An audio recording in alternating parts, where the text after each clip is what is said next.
मेरे प्यारे दोस्तों, आज हम आपको एक ऐसी गरीब विधवा महिला की दिल दहलाने वाली कहानी सुनाने वाले हैं। इस मजबूर मां के घर में इतनी गरीबी आ गई थी कि खाने को कुछ भी नहीं बचा था। जब वह मजबूर मां दुकानदार से राशन उधार मांगने गई, तो दुकानदार ने उस मां की मजबूरी का फायदा उठाया।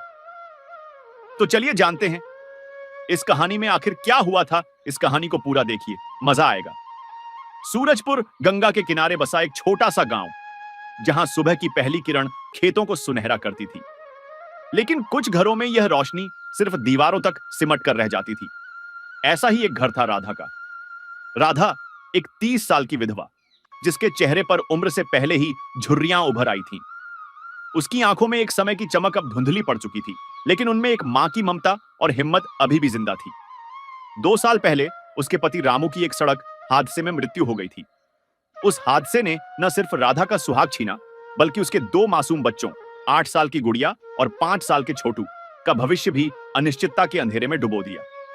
राधा का घर मिट्टी का बना था, जिसकी दीवारों में दरारें थीं और छप्पर बरसात में टपकता था।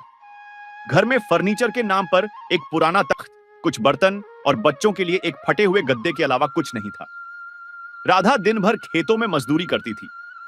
वह सुबह सूरज उगने से पहले उठती, बच्चों के लिए कुछ न कुछ जुगाड़ करती और फिर खेतों की ओर निकल पड़ती। लेकिन गांव में काम की कमी थी। बड़े जमींदारों के खेतों में मजदूरी मिलती थी, लेकिन वह भी मौसम के हिसाब से। बरसात का मौसम चल रहा था और काम लगभग ठप था। उस दिन सुबह से ही गुड़िया और छोटू भूख से बिलख रहे थे। गुड़िया, जो अपनी उम्र से कहीं ज्यादा समझदार थी, राधा के पास आई और बोली, मां, पेट में चूहे दौड़ रहे हैं, कुछ तो खाने को दे दो। छोटू, जो अभी बोलना भी ठीक से नहीं सीखा था, बस अपनी मां की आंचल को पकड़कर रो रहा था। राधा का दिल टुकड़ों में बिखर गया। उसने अपने आंसुओं को छिपाते हुए कहा, बस मेरी लाडो, मां अभी कुछ लेकर आती है। लेकिन उसकी जेब खाली थी और रसोई में अन्न का एक दाना भी नहीं बचा था। राधा ने अपने घर की आखिरी चीज, एक पुरानी साड़ी, को बेचने का सोचा, लेकिन गांव में कोई उसे खरीदने को तैयार नहीं था। पड़ोसियों से मदद मांगने की कोशिश की, लेकिन हर कोई अपनी गरीबी की कहानी सुना रहा था। आखिरकार राधा ने हिम्मत जुटाई और गांव की एकमात्र किराने की दुकान की ओर चल पड़ी। मंगल सेठ की दुकान गांव के बीचों बीच थी। यह दुकान न सिर्फ राशन की जरूरतें पूरी करती थी, बल्कि गांव की आर्थिक जिंदगी का केंद्र भी थी। मंगल सेठ, एक मोटा ताजा आदमी, जिसके चेहरे पर हमेशा एक चालाक मुस्कान रहती थी, गांव का सबसे रसूखदार और कंजूस इंसान माना जाता था। उसकी दुकान पर लोग उधार लेते थे, लेकिन उसकी शर्तें इतनी सख्त थीं कि लोग उससे डरते थे। मंगल सेठ का एक नियम था, उधार तभी देगा जब उसे पूरा यकीन हो कि वह उसका पैसा वसूल कर लेगा, चाहे किसी भी तरीके से। राधा दुकान के बाहर खड़ी थी। उसके हाथ कांप रहे थे और दिल जोर जोर से धड़क रहा था। उसने अपने फटे हुए दुपट्टे को ठीक किया और धीरे से अंदर कदम रखा। दुकान में कुछ लोग सामान खरीद रहे थे, लेकिन मंगल सेठ की नजर राधा पर पड़ते ही वह मुस्कुराया। अरे राधा, आज कैसे आना हुआ, क्या चाहिए? उसकी आवाज में मिठास थी, लेकिन उसकी आंखों में कुछ ऐसा था जो राधा को असहज कर गया। सेठ जी, घर में खाने को कुछ नहीं है, बच्चे भूखे हैं, थोड़ा राशन उधार दे दीजिए, मैं मजदूरी करके चुका दूंगी, राधा ने कांपती आवाज में कहा। मंगल सेठ ने उसे ऊपर से नीचे तक देखा और फिर एक ठंडी मुस्कान के साथ बोला, राधा, उधार तो मैं दे सकता हूं, लेकिन बदले में मुझे कुछ चाहिए। राधा का दिल धक धक करने लगा। उसने पूछा, क्या चाहिए सेठ जी? मंगल सेठ ने अपनी कुर्सी से उठकर राधा के पास आते हुए कहा, तू समझदार है राधा, तू जानती है कि मैं क्या कह रहा हूं। एक रात मेरे साथ बिता और तेरा राशन मुफ्त में मिलेगा। राधा के लिए यह बात किसी बिजली के झटके से कम नहीं थी। उसका चेहरा लाल हो गया और आंखों में आंसू छलक आए। उसने तुरंत पीछे हटते हुए कहा, सेठ जी, मैं ऐसी औरत नहीं हूं, मेरे बच्चों की कसम, मैं सिर्फ राशन मांग रही हूं। मंगल सेठ हंसा, ठीक है, जा, खाली हाथ ही लौट जा, लेकिन याद रख, भूखे पेट कोई नैतिकता नहीं निभाई जाती। राधा के दिल में गुस्सा और शर्मिंदगी का तूफान उठ रहा था। उसने दुकान से बाहर कदम रखा और अपने बच्चों के लिए कुछ करने की ठान ली। राधा घर लौटी, लेकिन उसका मन भारी था। मंगल सेठ की बातें उसके कानों में गूंज रही थीं। वह अपने बच्चों के पास बैठी और उन्हें गले लगाकर रोने लगी। गुड़िया ने अपनी मां के आंसुओं को देखकर पूछा, मां, तुम रो क्यों रही हो? क्या दुकानदार ने कुछ नहीं दिया? राधा ने अपने आंसुओं को पोंछते हुए कहा, नहीं बेटा, माँ अब हार नहीं मानेगी। तुम दोनों के लिए मैं कुछ ना कुछ जरूर करूंगी। राधा ने उस रात सोचा कि उसे अब और रास्ते तलाशने होंगे। उसने गांव की सरपंच माया देवी से मिलने का फैसला किया। माया देवी एक दयालु और प्रगतिशील महिला थी, जो गांव की गरीब महिलाओं की मदद के लिए जानी जाती थी। अगली सुबह राधा अपने बच्चों को पड़ोसन के पास छोड़कर माया देवी के घर पहुंची। माया देवी ने राधा की पूरी कहानी सुनी। मंगल सेठ की हरकत सुनकर उनका चेहरा गुस्से से लाल हो गया। यह मंगल सेठ की हिम्मत कैसे हुई? राधा, तुम चिंता मत करो, मैं तुम्हारी मदद करूंगी, माया देवी ने कहा।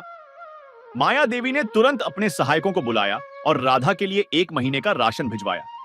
साथ ही उन्होंने राधा को गांव के महिला सहायता समूह से जोड़ा, जहां वह सिलाई और बुनाई का काम सीख सकती थी। माया देवी ने राधा को एक पुरानी सिलाई मशीन भी दी, जो उनके घर में बेकार पड़ी थी। राधा ने सिलाई मशीन को अपने जीवन का नया आधार बनाया। वह दिन रात सिलाई सीखने में जुट गई। गुड़िया भी अपनी मां की मदद करने लगी। वह स्कूल से लौटकर टटकर छोटे छोटे कपड़े सिलने में राधा की मदद करने लगी। राधा ने धीरे धीरे न केवल अपने लिए बल्कि गांव की अन्य महिलाओं के लिए भी एक प्रेरणा बन गई। उसने माया देवी की मदद से एक छोटा सा सिलाई केंद्र शुरू किया, जहां गांव की औरतें एक साथ काम करती थीं। समय के साथ राधा की मेहनत रंग लाई। उसका सिलाई केंद्र गांव में एक नई उम्मीद का प्रतीक बन गया। मंगल सेठ की दुकान पर अब लोग कम जाने लगे, क्योंकि राधा और उसकी सहेलियों ने एक छोटा सा सहकारी स्टोर शुरू किया, जहां जरूरतमंदों को उचित दाम पर राशन मिलता था। माया देवी ने गांव में एक अभियान चलाया, जिसमें मंगल सेठ जैसे लोगों के खिलाफ कार्रवाई की मांग की गई। राधा की कहानी गांव में एक मिसाल बन गई। उसने साबित कर दिया कि गरीबी और मजबूरी इंसान को झुका सकती है, लेकिन हिम्मत और आत्मसम्मान उसे फिर से उठा सकता है। उसकी हिम्मत ने न केवल उसके बच्चों का भविष्य संवारा, बल्कि पूरे गांव को एक नई दिशा दी। सूरजपुर गांव में मंगल सेठ का नाम हर जुबान पर था।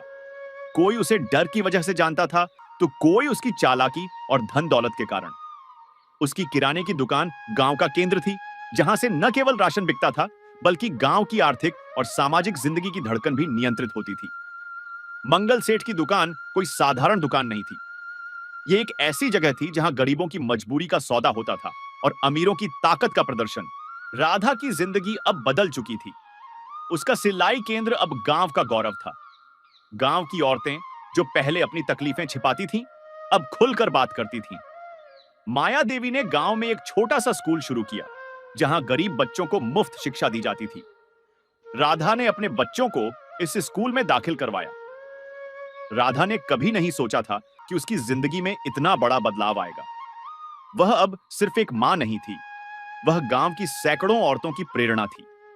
उसने मंगल सेठ जैसे लोगों को दिखा दिया था कि गरीबी और मजबूरी इंसान को झुका सकती है, लेकिन हिम्मत और आत्मसम्मान उसे फिर से उठा सकता है। एक दिन जब राधा अपने सिलाई केंद्र में काम कर रही थी, माया देवी वहां आई। उन्होंने राधा को गले लगाया और कहा, राधा, तुमने न सिर्फ अपने बच्चों का भविष्य बनाया, बल्कि पूरे गांव को एक नई दिशा दी। तुम्हारी कहानी हर उस इंसान के लिए एक मिसाल है जो मुश्किलों से हार मान लेता है। राधा की आंखों में आंसू थे, लेकिन इस बार ये आंसू दुख के नहीं, खुशी और गर्व के थे। राधा की कहानी सूरजपुर गांव तक सीमित नहीं रही। उसकी मेहनत और हिम्मत की कहानी आसपास के गांवों तक फैल गई। लोग दूर दूर से आकर राधा से मिलते, उसका सिलाई केंद्र देखते और उससे प्रेरणा लेते। माया देवी ने राधा की कहानी को एक स्थानीय अखबार में छपवाया, जिसके बाद कई संगठन गांव में आए और महिलाओं के लिए और अवसर लाए। सूरजपुर अब सिर्फ एक गांव नहीं था, यह एक बदलाव का प्रतीक बन चुका था। राधा ने अपने बच्चों को गले लगाया और कहा, मेरे लाडलों, जिंदगी चाहे जितनी मुश्किल क्यों ना हो, कभी हार मत मानना। अगर तुम्हारे पास हिम्मत और इज्जत है, तो दुनिया की कोई ताकत तुम्हें नहीं रोक सकती। उसकी यह बात न सिर्फ उसके बच्चों के लिए थी, बल्कि हर उस इंसान के लिए थी जो अपनी जिंदगी में मुश्किलों से जूझ रहा था। राधा की कहानी हमें सिखाती है कि हिम्मत और मेहनत से हर अंधेरा उजाले में बदल सकता है। अगर यह कहानी आपको छू गई, तो इस वीडियो को लाइक करें और हमारे चैनल को सब्सक्राइब करें, ताकि ऐसी ही प्रेरणादायक कहानियां आप तक पहुंचती रहें।